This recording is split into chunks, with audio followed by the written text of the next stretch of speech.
here. I just started doing a quick maintenance wash on my GT350. We got another snowstorm. Let's just hope it's the last snowstorm of this winter. But I just want to show you guys, I'm going to zoom in. The car is just loaded with salt everywhere. I actually started pre-treating it, and then I forgot to turn the camera on. So I'm not going crazy with this. I just want to get the salt off the car. And usually I do this several times a week during the winter, just to keep the salt off the car. I'm not going to agitate it.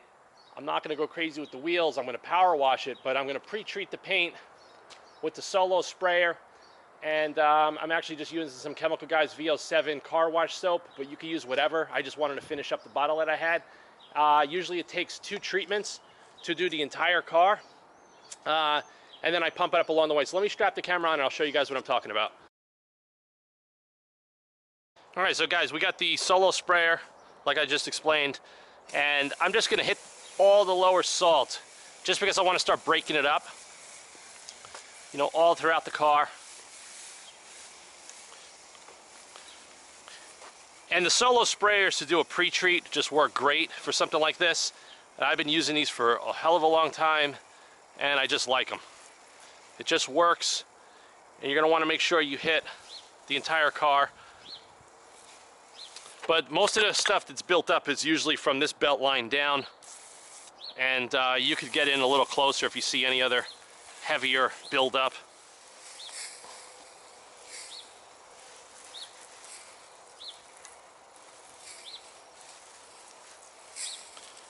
And you guys could probably get a good view right here of what's going on. And with the pre-treatment, it breaks up that road salt and whatever is sticking to the paint, because it's just a matter of getting in and out of your car every day, which causes serious destruction on your paint if you don't take care of it and you don't get this crap off as soon as possible. Guys, we're back. I just had to refill the Solo sprayer with more solution. And I usually use about 1 to 2 ounces of soap for the entire container. And I use warm water almost always whenever I'm doing something like this, just because it just seems to help break the salt up a little bit quicker and faster. And it keeps it from drying on the car too quick.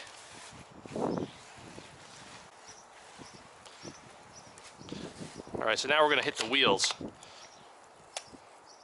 And like I said, this is not a full-blown wash. This is just some maintenance to get the salt and crap off your car. Okay, the power wash is going to do the rest of the work. Make sure you want to get in here. Okay. So you guys can see what we're working with here.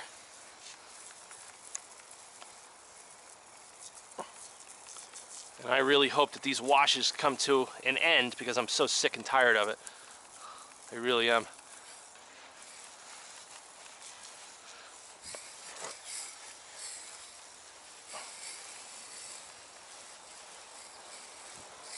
Okay. So for guys that actually live in apartments and stuff and don't have access to, you know, water, if you picked up 2 or 3 of these Solo sprayers, you can pretty much come down to your parking spot or where the car's parked in the garage and kind of do the rinseless wash relatively easily without having, you know, to worry about equipment and everything else.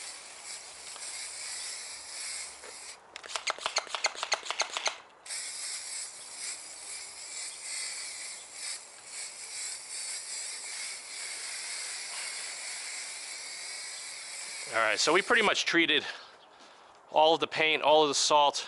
It's kind of starting to knock it down. I'm going to fire up the power washer and we're going to finish this up.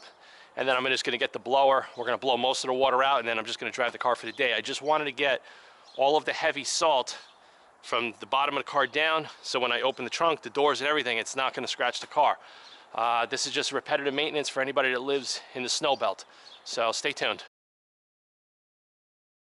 Guys, I'm getting the power washer ready, and I just want to show you, whenever I do this, I usually go between the white and the green nozzle. Considering I want more pressure, a little bit more of a concentrated spray pattern, we're going with the green right now. This is going to really help get all the crap off the wheels and the bottom of the car a lot quicker and a lot better.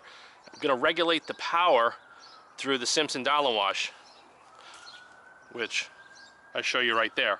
Okay, so I can knock the power down significantly, and you know, just by the way you use it, you're not going to have any damage to the paint. So let's get this thing fired up, and we'll walk you through how I kind of go through it.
So you guys can see the way the water just sheets off the car, except on the flat surfaces, but you could see, okay, all on the down, along the side, there's no more salt. It's gone. Everything that's been built up is gone. And that's why you want to do that little bit of a pre-wash, like I showed you guys. Look at the back panel, the black, you could see it, it's clean. This is what you got to do. But can't recommend it enough, guys. You got to protect the car. I don't care if you're into ceramic coatings, you're into any kind of wax. This stuff is what I use. The Colanite 915, been using this stuff, God knows, since I was a kid. It works the best. It lasts the longest.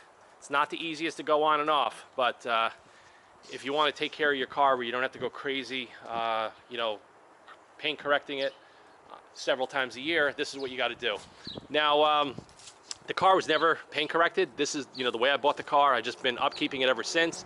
As soon as the weather warms up, I'm going to go through a series of videos of polishing and paint correcting. What I'm going to do is I'm going to strip all the wax off the car, panel by panel, mask it up.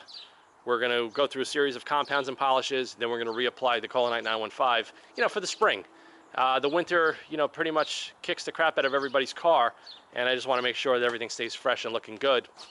And that's it. So any guys got questions, autofanatic@yahoo.com. If you drive around with a lot of road salt in your car, just pull out your power washer, whether it's electric, gas, even if you don't even pre-treat it, just get it onto the car, especially where you're going to open and close it, the driver's and passenger's doors and the trunk, and if you have kids, the rear doors as well if you have a sedan. It's just going to help the car not get scratched around the door handle area and around the belt line of the body.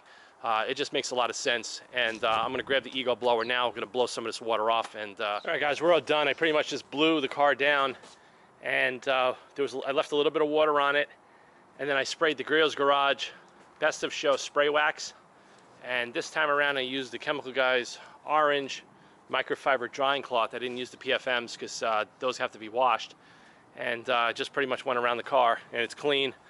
I'm not going to put tire dressing on the car. Not going to detail the tips, anything like that. It was just to get the salt off, just to keep it protected. And the Best of Show spray wax, I think it works absolutely great. It really, really does. So after a wash, it does add a hell of a lot of gloss to the car still. And whatever protection it could give you, anything's better than nothing, especially this time of year, battling winter. So there you have it, guys. Do the pre-treatment with the solo sprayer, zap it with the power washer using the green tip, knock the pressure down with the Simpson Dollar Wash like I showed you, sweep left to right, and blow the car down with the blower if you guys have a blower, and grab a microfiber towel with either the VO7 or Griot's Garage Best of Show spray racks or whatever, you know, product that you're accustomed to using, and just knock it out, and the car will stay, you know, cleaner. And then maybe in a couple of days you do it again and again. So if you do this 3 to 4 times a week, yeah, it's a little bit of time, you know, spend 20 minutes doing it, but it's going to keep the car looking good, and it's going to make your job a hell of a lot easier come springtime when you got to do any paint correcting work. Because if you get really, really deep scratches, especially isolated around certain areas, if you don't have the right pads or the experience to do it, you're going to go crazy trying to get that stuff out. And if you push too hard, you're going to burn through the paint. So see you guys soon. autofanatic@yahoo.com.